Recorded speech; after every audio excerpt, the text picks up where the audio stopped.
Hello and welcome to another daily dose of insights powered by xChange. My name is Christian, and every other day we bring to you the key news, stories, and data points that move container markets and hence your business.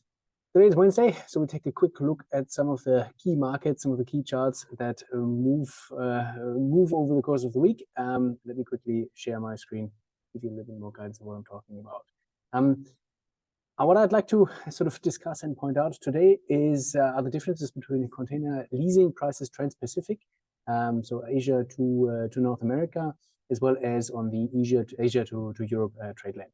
And what's very interesting to start with on the Asia to Europe trade lane, that leasing prices have sort of bottomed out, as you can see here. So they've come down from around about $1,000. This is the pickup charge for a 40-foot high cube cargo-worthy box from Shanghai to Antwerp, Hamburg, and Rotterdam, respectively. Those are the three lines. You can see that here sort of bottoming out since the middle of the year on a level of around about $500. Actually, in some of the locations, we now see a little bit of a recovery since September, which marked the low.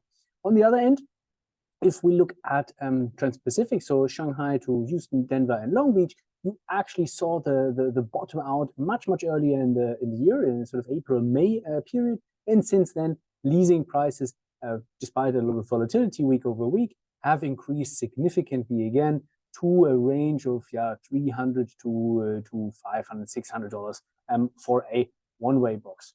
You might think that this is because volumes have increased, or you might want to infer that this has something to do with the congestion in the Panama Canal, but I would actually posit that this has all to do with container price deltas. If you look at container prices, so these are the 40-foot high cube cargo-worthy resale prices in Denver, Houston, Hamburg, and Rotterdam, so the target locations on the one-way moves, you see here that in Denver and in Houston, prices continue to deteriorate, right? So that means that as a lessor, I have to ask for a higher pickup charge to make this trade viable for me. On the other end, Rotterdam and Hamburg have sort of bottomed out and are very stable at a range of like $1,200 roughly for used 45 cube box. Of course, this has all then everything to do with volume and supply and demand.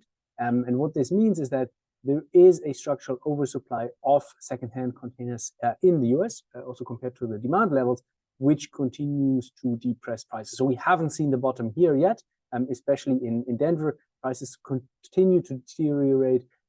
Same actually in Houston, which is the blue line here. Whereas in Europe, the market looks a little bit different. So again, this shows how the markets for leasing and trading containers are very much interlinked. If you want to learn more, sort of look at the data by yourself and explore some of those price trends, head to containerexchange.com/insights.